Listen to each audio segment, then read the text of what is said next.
இப்போ நாங்கள் வந்து எங்கே வந்திருக்கோன்னு கேட்டிங்கன்னா, அதே அந்த ஆத்தங்கரை, அதாவது தஞ்சாவூர்லேருந்து 5 கிலோமீட்டர் வந்து அது புதாறு, அப்புறம் 5 கிலோமீட்டர் அந்தாண்ட போனால் அதே கல்லணை கால்வாய் அப்படி சொல்கிறாங்க. இப்போ நம்ம வந்து ஒரு மிகப்பெரிய ஒரு மனிதரை வந்து நம்ம பார்க்குறோம். இந்த ஆத்தங்கரை சைடில் இருக்கக்கூடிய அவருடைய நிலங்கள் வந்து ரொம்ப பெருசாக இருக்குது. ஆனால் ஐயா வந்து இது கிராமத்தில் ஏதோ ஒரு அந்த பக்கத்தில் தான் சொல்கிறாங்க.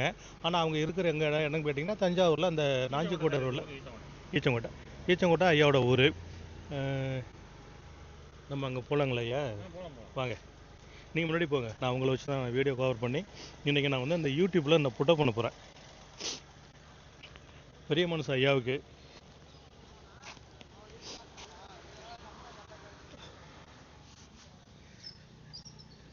என்னடா சைலண்டாக போயிட்டுருன்னு பார்த்துட்ருக்கீங்களா? ஆமாங்க. ஏன்னா இவரை பார்த்தோன்னே இவர் வந்து என்கிட்ட என்னடா இவன் வந்து செய்ய போகிறான் அப்படின்னு ஒரு மிரண்ட பார்வையில் பார்த்தாரு. இல்லைங்க, நான் வந்து இது மாதிரி ஒரு வீடியோ, இந்த மாதிரி கிராமத்தில் இருக்கக்கூடிய அந்த மாதிரி விஷயத்தெல்லாம் நான் ஒரு ஃபோட்டோகிராஃபி பண்ணி ஒரு வீடியோ பண்ணி யூடியூப்பில் அப்லோட் பண்ணுறேன். ஏன்னு கேட்டிங்கன்னா, இந்த மக்கள் விவசாயத்தை விட்டுறக்கூடாது, மறந்துடக்கூடாது. இந்த விவசாயத்தை நம்ம எப்படி நம்ம வந்து தொடர்ந்து எடுக்கணும் அப்படிங்கிறத இங்கே பாருங்கள் எப்படி வராங்க அப்படிங்க. எஸ், செம சூப்பருங்க ஐயா. ரொம்ப சந்தோஷமாக இருக்குது. இந்தாங்க நம்ம போங்க, நீங்கள் நடந்து போங்க. இந்தாங்க இந்த மைக்கை நீங்கள் பிடிங்க.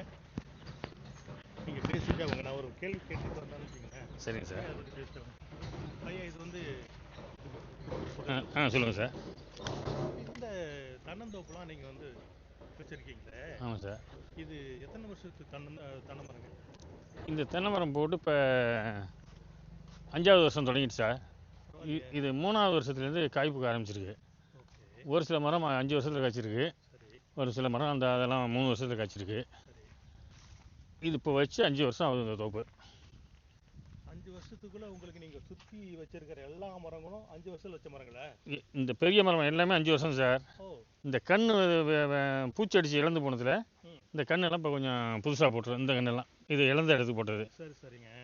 அந்த பெரிய மரம்லாம் போட்டு 5 வருஷம் ஆகுது. சரி சரிங்க. இந்த காய்ப்பு இருக்குது பாருங்க, காய பார்க்கலாம் அங்கே பாருங்க, இதெல்லாம் 5 வருஷம் ஆகுது. இது 3 வருஷம் 4 வருஷத்துல காய்க்க ஆரம்பிச்சிச்சு. இந்த காய்ச்சிருக்கு பார்த்தீங்களா? இப்போ இதுக்கு நான் என்ன பண்ண போகிறேன்னா, இந்த மாட்டு எருவு அள்ளியந்து போட்டிருக்கேன் பாருங்க, உரம் எருவு. ஆமாம், மாட்டு சாணி அள்ளியந்து இங்கே போட்டிருக்கேன்.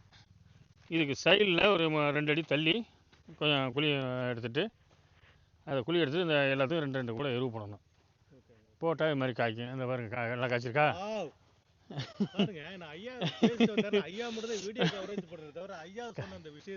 காய் காய்ச்சிருக்கா? 5 வருஷத்து மரத்தில் இங்கே பாருங்க, பியூட்டிஃபுல். அங்கே பாருங்க, அந்த குலையை பாருங்க எப்படி இருக்குன்னு. காய்ச்சி தாங்க முடியாமல் இப்போ வளைஞ்சே தூங்கிட்டு அந்த தான் அது கிட்ட போய் காட்டுங்க. இதெல்லாம் இப்போ தான் காய்க்க, இந்த வருஷம் தான் காய்க்க, நல்லா காய்க்க தொடங்கியிருக்கு. எல்லா மரமும் இப்போ காய்ச்சிடும். காய்ச்சிட்டு அந்த பரவாயில்லையா காய்ச்சிருக்குது? ஐயா பிடிங்க வாங்க, நான் உங்களோட சேர்த்து வச்சு அந்த வீடியோ கவர் பண்ணேன். பாருங்க, இது அதிகபட்ச உயரம் அப்படின்னு பார்த்தீங்கன்னா ஒரு 6 அடி தான் இருக்கும். ஆமாம் சார். சொல்கிறத விட ஒரு 3 அடி வச்சுக்கலாங்க. ஆமாங்க, 3 அடி நீங்கள் ஏறினா போதும். கையை மேலே தூக்குனீங்கன்னா அந்த காய் பறிச்சுக்கலாம். காய் பறிச்சிடலாம். ஆமாம், செம சூப்பருங்க. நல்லா காய்ச்சிருக்கு. நல்லா காய்ச்சிருக்கு. அந்த ஒரு கொலை பற்றிலாம் கொலை தாங்காமல் தொங்கிட்டு அப்படியே அது இப்போ 4-5 காய் பறிச்சிட்டேன், வெயிட்டு தாங்க ஒடிஞ்சிருந்தேன். இப்போ என்ன சொல்கிறாங்கன்னா, இது இப்போ நான் 1 2 3 4வது மரம், 4வது மரத்தில் வந்துங்க அந்த கொலையினுடைய வெயிட்டு தாங்காம தொங்கிட்டு கொலை அப்படியே தொங்கிடுச்சான். இப்போ அதை என்ன பண்ணணும்னா, அதை எதனா அப்பப்போ பறிச்சுக்கிடுச்சு, அது கொஞ்சம் வெயிட்டை குறைச்சி வச்சுருக்கேன். இப்போ அந்த அதை பறித்து அதோட வெயிட்டை கம்மி பண்ணிருக்காங்களா? கம்மி பண்ணி ஒடிஞ்சு தொங்கிடுன்னு. அது வேற இல்லை. Super super. இது நம்ம நெல் விவசாயம் சார். இது வந்து இது கிராப்பு. இந்த திடல் வந்து என்ன பண்ணிருக்காங்கன்னா, ஒரு தரிசு நிலை மாதிரி இப்படி வச்சுட்டு இதில் இந்த தென்னை மரம் அந்த மாதிரி இதுவும் வச்சுருக்காங்க. இது கீழே இறங்குனீங்கன்னா அங்கே வந்து விவசாய நிலம், இது நெல் சாகுபடி பண்ணியிருக்கோம் சார். இது இப்போ சார் இதுவும் இந்த கிராப்பில் தான் நெல் கிராப் தான் இதுலேயும் இருந்தது ஆரம்பத்தில் 5 வருஷத்துக்கு முன்னாடி. இப்போ என்ன சொல்றாங்கன்னா, இப்போ நீங்க பார்த்துருக்கீங்களா இந்த நெல்லு கிராப்பு, இந்த நெல்லு கிராப்பு இப்போ தென்னை மரம்லாம் பார்த்தீங்க பாருங்க, அதுவும் வந்து இது மாதிரி இருந்தது தான் இது நெல் நம்மளுக்கு. சாகுபடி பண்ற நிலமா தான் இருந்துச்சாம். அப்படின்னா நீங்க வந்து மண் நமக்கு மேடுபடுத்துறீங்களா? மேடுபடுத்துற இருந்த இடம் அப்படி தான். அதான் தண்ணி ஆட்டோமேட்டிக் போய் இந்த காவேரி கல்லணை கால்வாய் இருக்குது பார்த்தீங்களா, ஆமா. இந்த தண்ணி பாயும், இந்த தண்ணி வரும் இதுக்கு. ஓகே ஓகேங்க. இந்த அந்த ஏரியா பூரா பயிர் தான். இது நமக்கு வந்தால் போனால் அப்படி இந்த வீடு ஒன்று கட்டிக்க முடியல, வந்தால் தங்கிக்கலாம் பண்ணிக்கலாம். ஆமா. இது ஒரு தென்னந்தோப்பு இருந்துச்சுன்னா நல்லாயிருக்கும், நம்மளுக்கு வருமானம் இதில் கிடைக்கும். இது 3 மாதம் 4 மாதம் தான் ஒரு கிராப் கிடைக்கும். இது நம்மளுக்கு கொஞ்சம் இடையில ரெகுலர் செலவுக்கு இது கிடைக்கும் காசு. 2 மாதத்துக்கு ஒரு முறை தேங்காய் வெட்டிக்கலாம்.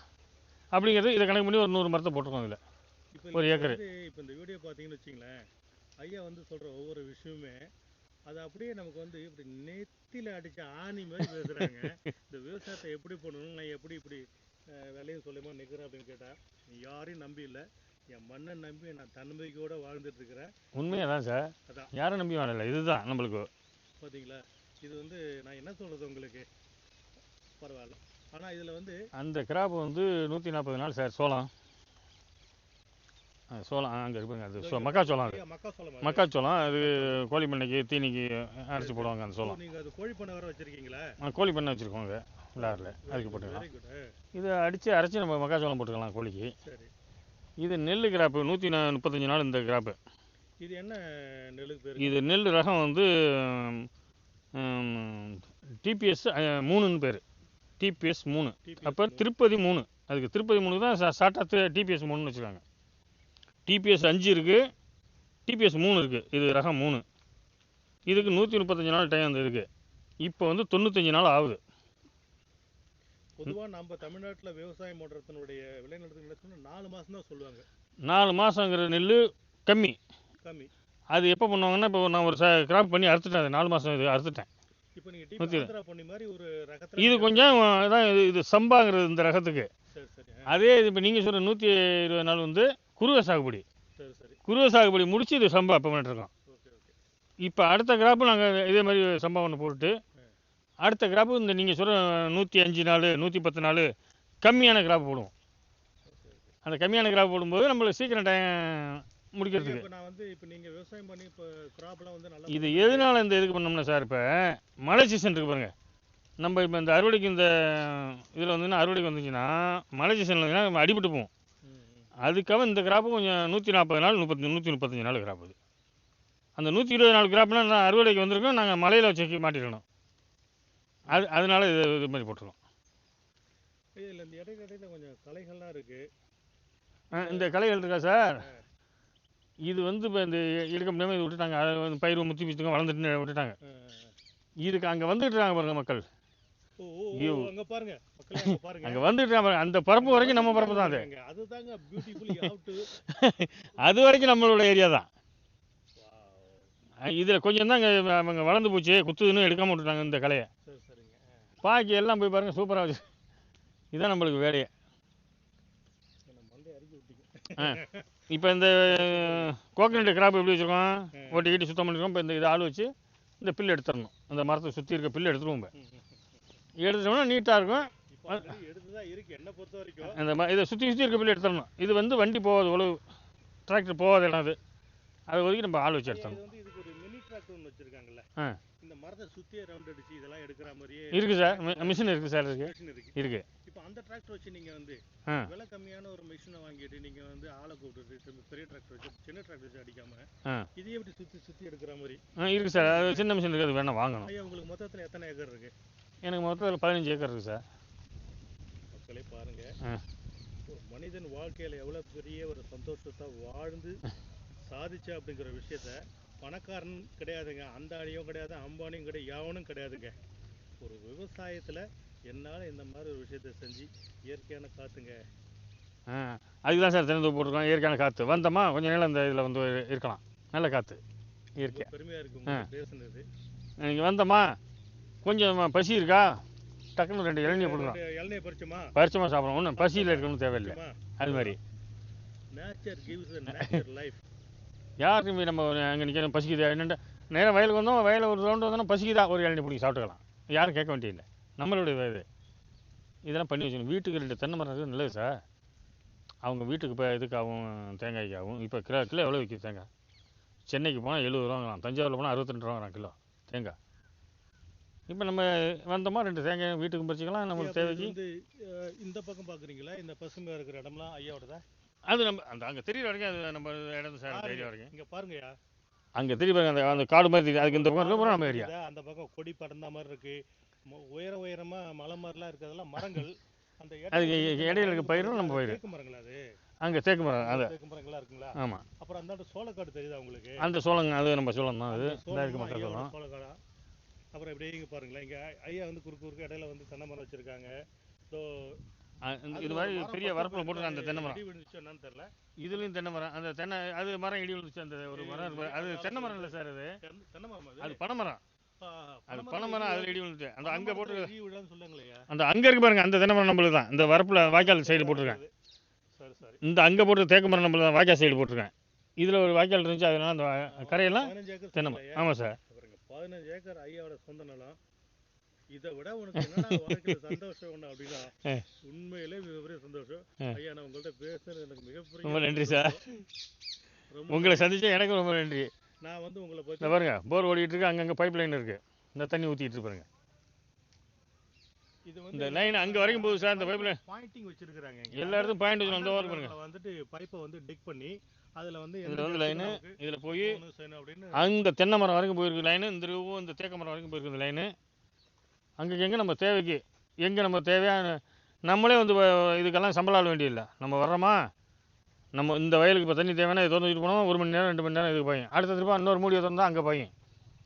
அதனால நம்ம கஷ்டம் இல்லை, இதுக்கு ஒரு லேபர் பண்ணணும் இல்லை. அது நீங்கள் சும்மா வாய்க்காலில் விட்டீங்கன்னு வச்சுங்க, இது மாதிரி புல் மண்டி போயிடும், அதை சுத்தம் பண்ணணும்.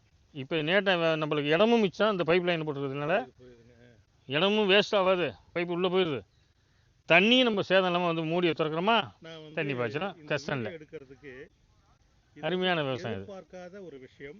நான் வந்து ஐயாவை முன்னாடி பார்த்ததில்ல. ஆனால் நான் எங்கேயோ ஒரு இடத்துக்கு போயிட்டு இங்கே வந்துட்டு இருக்கும்பொழுது ஐயா அப்படி மேலே வந்தாங்க. கல்லணை கால்வாயில் வந்துட்டு இருக்கீங்க நீங்கள், ஆத்திரையில் புதாறு. இது புதாறு சார், இது கல்லணை கால்வாய் புதாறு, இது ஈச்சங்கோட்டை ஊர். தஞ்சாவூரில் ஒரு ராஜராஜசி அந்த பெரிய கோயில் வந்தீங்கன்னா 5 கிலோமீட்டர் வரைக்கும் அது புதாறு. ஆமாம். அதுக்கப்புறம் கல்லணை கால்வாய், அது ஒரே ஆறு தான். ஒரே ஆறு தான், புது ஆறு தான் இது. இது கல்லணை கால்வாய்னா அது இதில் தொடங்கையில் தான், கல்லணையில் தொடங்கிறது தான் அங்கே கல்லணை கால்வாய் தான். அது பேர் கல்லணை. இது புது ஆறுன்னு பேர் இதுக்கு. ஐயா கரெக்டாக சொன்னாங்க. நான் வந்து இதை எதையுமே மாற்றாத ஆஸ் இட் இஸ், நான் என்ன ஐயா வச்சு வீடியோ எடுக்கிறேனோ அதை அப்படியே நான் வந்து புட்டப் பண்ணுறேன் அந்த யூடியூப்பில். எல்லோரும் பாருங்கள். நான் திரும்ப இதே வழியில் போகும்போது நிறைய அந்த குலதெய்வ கோயில்கள்லாம் இருக்குது, அதையும் சேர்த்து நான் வந்து அதில் புட்டப் பண்ணிங்க சார். அது போகிற வழியில் ஒரு கோயில் இருக்குது, அங்கேயே நின்று அப்படியே லெஃப்ட் சைடு அதையும் எடுத்துக்கிறேன். இன்னொரு கோயில் அங்கே அதில் போய் இப்படி கிராஸ் பண்ணி தஞ்சாவூர் தானே போகிறீங்க. அந்த அடுத்த பாலத்தில் லெஃப்ட் கட் பண்ணுங்கள். லெஃப்ட் கட் பண்ணி